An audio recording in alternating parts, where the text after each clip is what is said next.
Assalamualaikum warahmatullahi wabarakatuh. Selamat datang di kelas Ibu Dwi Mardianti. Bagaimana kabar kalian hari ini? Semoga kalian selalu sehat walafiat ya. Amin.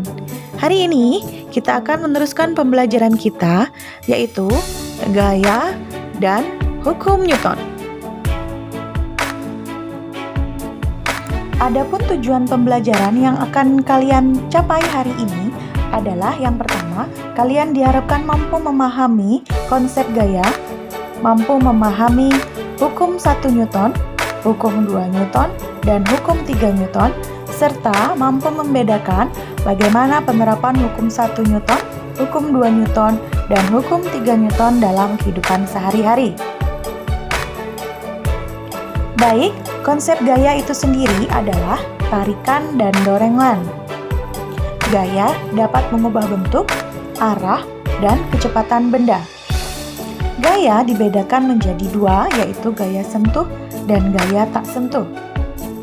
Gaya sentuh, contohnya gaya otot dan gaya gesek. Gaya otot seperti kalian menarik ketapel atau memanah, itu termasuk salah satu gaya otot. Gaya gesek ketika kalian berjalan antara lantai dan sepatu kalian, itu mengalami gaya gesek.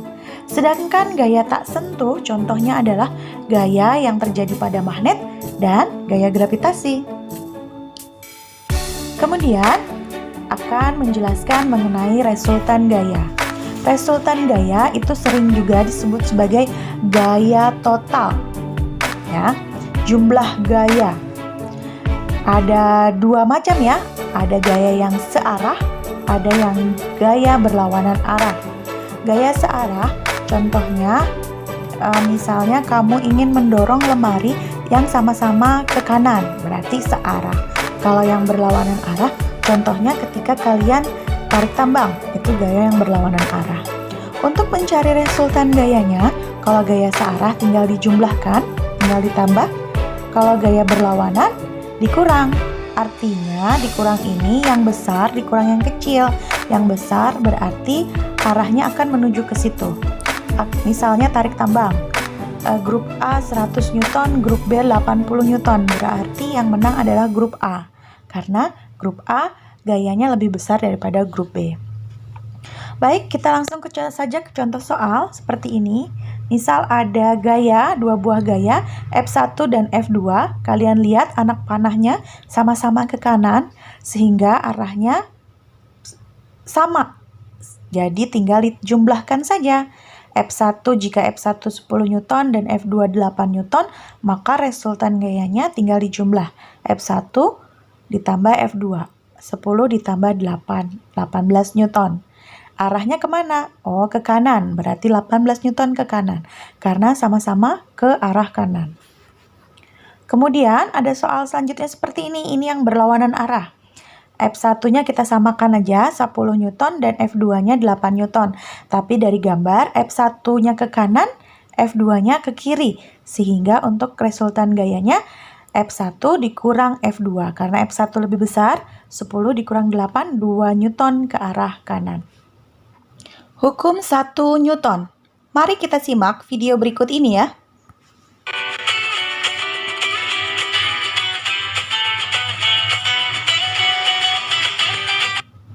Mungkin kita sering melakukan seperti ini ya, pada saat kita merem, maka tubuh kita akan mendadak ke depan.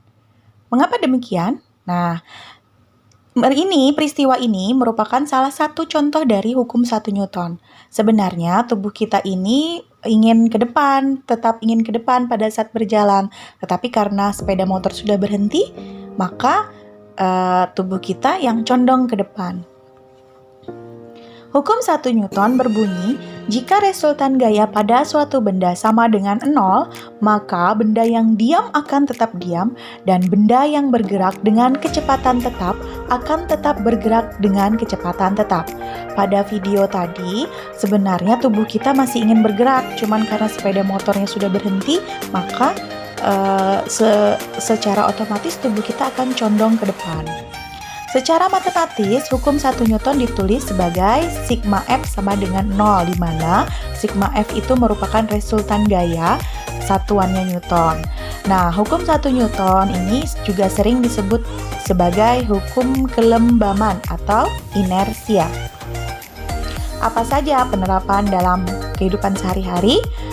Kalau tadi kita pas ngerem itu condong ke depan, sebaliknya pas mobil yang diam atau mula-mula diam mau bergerak, maka tubuh kita akan malah condong ke belakang. Kita lanjutkan ke hukum 2 Newton. Apa itu hukum 2 Newton? Nanti kalian yang berhubungan, kegiatan yang berhubungan dengan adanya gaya, massa, dan percepatan, perpindahan, itu termasuk dari aplikasi hukum 2 Newton. Bunyi dari hukum 2 Newton adalah percepatan suatu benda berbanding lurus dengan gaya total yang bekerja padanya dan berbanding terbalik dengan massanya.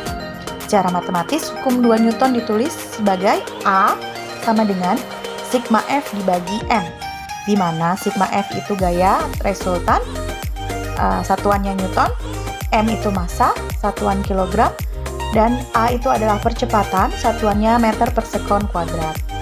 Jadi nanti kalau misalnya massanya belum kilogram, ada soal yang massanya belum kilogram, jadi massanya harus dirubah ke kilogram dulu.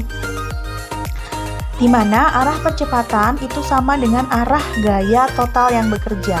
Tadi kita sudah bahas ya tentang resultan gaya. Apa saja aplikasi yang sering kita temui untuk hukum 2 Newton? Yang pertama itu pada saat kalian mendorong troli belanjaan, itu termasuk hukum 2 Newton. Kenapa? Karena mengalami perpindahan, ada gayanya, gaya dorong. Sama seperti kalian memindahkan lemari, bekerja sama memindahkan lemari, berarti karena lemarinya berpindah, maka dia mengalami hukum 2 Newton. Nah, contoh soal untuk aplikasi hukum 2 Newton, nih seperti ini. Sebuah sepeda motor dengan massa 90 kg mogok di tengah jalan. Supaya motor tersebut dipinggirkan, maka pengendara mendorong motor dengan gaya sebesar 360 Newton. Berapakah percepatan yang dialami motor? Caranya untuk menyelesaikannya, kita akan menulis apa saja yang diketahuinya ya. Dari soal ini karena ada dua yang ada angkanya, kira-kira ada 2 juga yang diketahui. Nah, yang diketahui yang pertama tadi ada F-nya 360 Newton dan massanya 90 kg. Jadi untuk mencari A, tinggal dimasukkan saja F-nya 360 dibagi 90 sama dengan 4 meter per sekon kuadrat. Jadi percepatan yang dialami motor itu adalah 4 meter per sekon kuadrat. Kita lanjut ke hukum 3 Newton. Bunyi hukum 3 Newton adalah ketika benda pertama mengerjakan gaya ke benda kedua aksi, maka benda kedua tersebut akan memberikan gaya yang sama besar ke benda pertama, namun berlawanan arah. Dikatakan sebagai reaksi. Persamaan matematis hukum 3 Newton, F aksi sama dengan minus F reaksi. Minus itu artinya berlawanan arah ya. Contoh penerapannya, nih seperti kalian memantulkan bola. Nah, kalau membentur sesuatu maka akan kembali lagi bolanya. Kemudian orang memanah. Nah, reaksi aksinya ke belakang. Sama contohnya misalnya kalian berenang tuh ya, menunjuk kakinya menunjuk sesuatu ke belakang, jadi badanmu ke depan. Atau kamu memukul meja secara keras, berarti tangannya juga akan terasa sakit. Nah, mungkin itu saja penjelasan Ibu hari ini.